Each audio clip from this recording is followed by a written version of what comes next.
guys, we've showed y'all in a video how to skin a deer, how we skin a deer easy way if you got a skinning tree, and talked about how you could do it in our video about laying it down on the ground. Now I'm going to show you how to quarter up a deer without ever using a saw. All I'm going to use is a knife. I've got two different knives, but I'm just going to use this knife right here. That's coming here where the joint's at.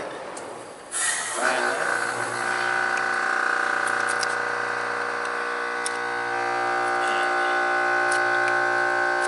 That one off just like that. Come in again. And it's not going to be right here where you think it's going to be. It's actually going to be, that joint is going to be further down than what you think it's going to be.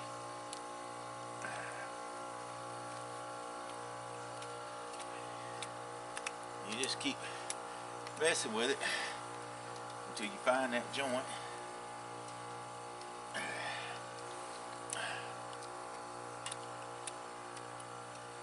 Well, it said that, and now I'm having fun.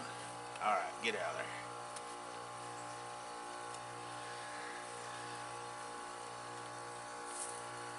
there. Uh-oh, stop and start over. The joints are, once you find it. Of course, if I wasn't videoing it, I'd be right on it. First time. Yeah.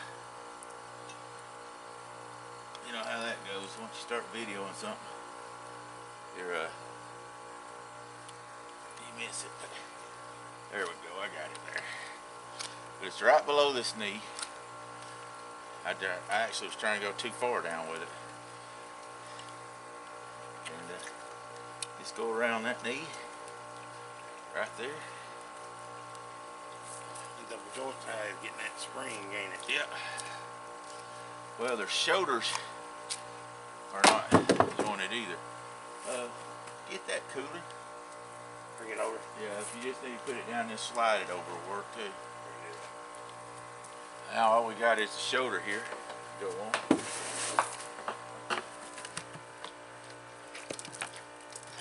This shoulder may not be any good. I shot it behind the shoulder, but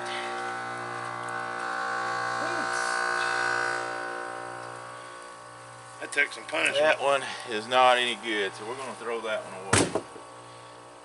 That one may not ever even show up on video. If it does, it'll probably be blurred out. Just to be honest with you. Then come on inside here. Just go up underneath that armpit, what I would call armpit, shoulder pit, whatever you want to call it. Just keep going around it. Come around the top. And there you go. It's come up easy. It's as simple as can be.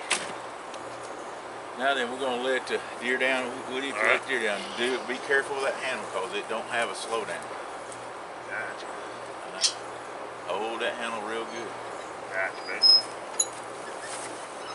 Trust me, I know what happens if you don't hold that handle real good. You're professional, folks. That's good. Alright, so now I'm going to take the back straps out of it.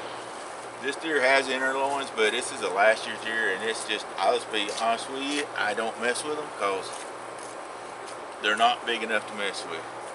You notice we didn't gut this deer as we talked about in the last video.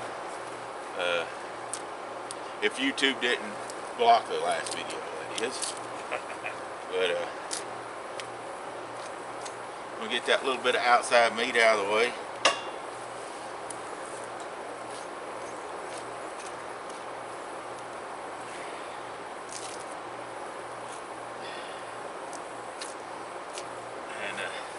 This is the tenderloin right here, all the way down through here. I like to get it exposed where you can see it good. That way you know exactly how far to go down. Now I'm going to go right beside the backbone. Let's see if I can get over here before you can see better. Right beside the backbone here.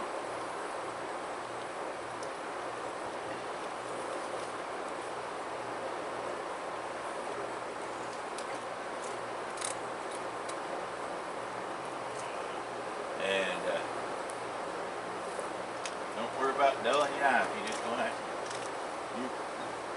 many deer. You're gonna dull the knife because you want to get right against them rib bones when you're taking this out. Now this right here goes to the hind quarter. So the back strap, what we call the back strap, I know everybody's got a different name for everything. Is this right here? You can see the clear streak going down it. Alright, so just going down through here. Hold it. And you can also just start coming right down through here. Once you get this cut down the middle here, you just start coming down the side, all the way up to the neck. One nice continuous piece of back strap. Throw in the cooler. Now I'm gonna come over here. We need to turn it for the camera. Keep turning. All right, so there's an outer film here. Again, I'm just gonna take my knife, get that outer film out of the way. The back straps will come out a lot easier if you do this. Once again, I use my little gut hook. Makes it pretty nice to do that with. I'm just using, again, just an old timer with a gut hook on it. I've had it for years. It's just what, unless I lose a knife, I don't throw away knives just to get a different knives. Kind of frugal that way. So I'm gonna go right along the backbone again here. Trying to stay right against the backbone. And one thing I like about this knife too is carbon steel. You're gonna dull a knife doing this right here. Excuse the truck going by. And carbon steel is gonna dull. Stainless steel won't dull quite as fast, but I can put that edge right back on this thing real quick like. And for my knife that I'm using to clean a deer with, my money's on the carbon steel, not the stainless. And my other knife is stainless, but you can't hardly find carbon anymore. I'm gonna come right here again, cut right down through there. We've got it all against the backbone. Well, you can let go of it now. Let me come over here, and I'm gonna. It wouldn't be a big deal, but I'm trying to stay on the camera shot there. So I'm just gonna go right down the ribs once again, filling every rib bone. If you're doing it right, you'll see those ribs, one sticking out right there. You want every bit of this back strap that you can get. That is, besides the inner loins, the best part. Like I say, this deer just don't have enough inner loins to mess with, so I won't mess with that. Now what I'm going to do is, like I say, once again, you can do this and never get a knife out. We're going to take and cut this off and de-joint it right here. Let me bring it down a little bit. No, I'm good right now. Let me get all this done first. Let me know where the side to grab. Alright, I'm good right now.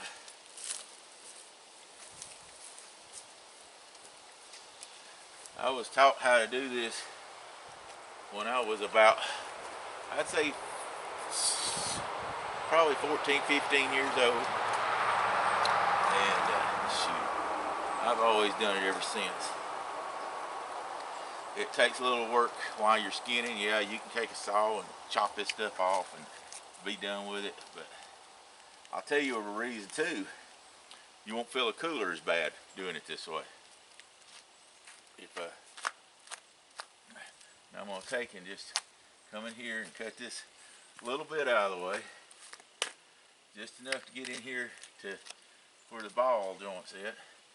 That's all you got to do, is just that little bit right there. I'm going to stick it back down in there where it won't be so. Some people might be offended with it, I guess, what I'm trying to say. I need that other knife. The other knife has a sharper tip on the tip of it that lets me get in there.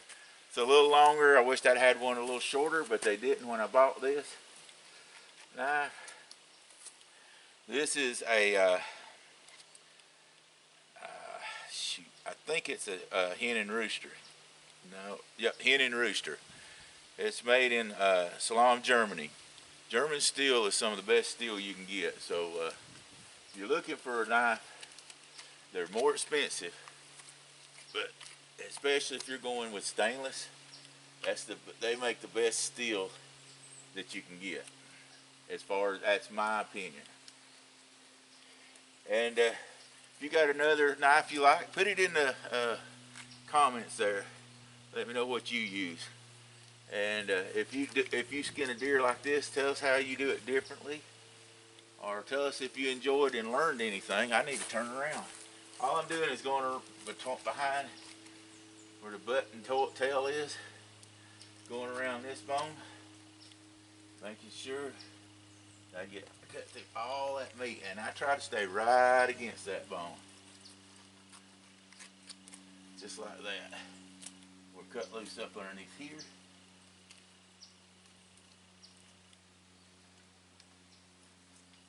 Just like that. Up underneath here. Just like that. So all this is loose now. So I'm going to go back around over here, and I'm going to do the same thing. I'm going to come back down through beside this bone. And Woody, I'll need you in just a moment. Alrighty. Hold that from spinning on me, please. Okay. It's a little high for Woody right now, I know. Oh, short. We're going to get it down here in just a minute. But there's the little knob right there. It looks like about the size of a big marble in there, the joint is. And that's what we're going to take it out of. That's where we're going to cut it. I'm going to get this side, we're going to bring it down just a little bit.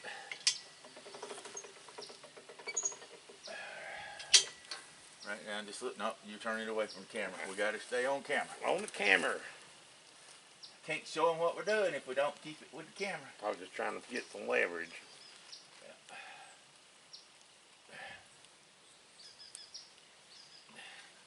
Well, you moved the camera from over there to over here. I don't know why. You told me to. It's always somebody's fault but your own. That's right.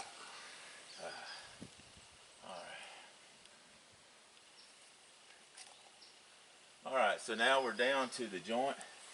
And what I'm going to do is cut this side off and tell Woody, if somebody's doing this for you, let me get this just a little bit more that way.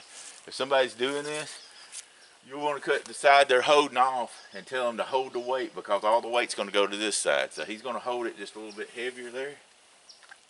And he's going to go in here, right where the bone or the socket is. Cut that loose, and boom, she's loose. Now I'm going to go hold her down. Gotcha. There it is. Now then, Woody, take that side off. I'll take this side off. Okay, I'm gonna spin the camera okay, to you. spin the camera over here. All right, so what I'm going to do is just bring this meat loose here and come down with it where you don't lose it. And I'm going to go to this joint right here.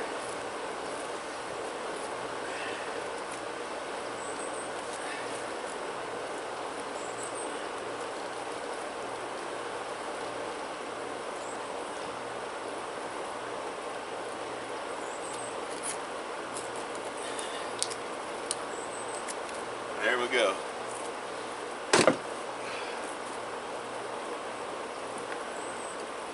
So you'll have a full hound right there to go into the cooler. Same thing here. I'll try to hold this one up. We're going to cut all that meat that they put in the hamburger right up in front of that joint. The hard part, the reason I set it down is because it breaks over. It's hard to be cut off when it breaks over like that. So,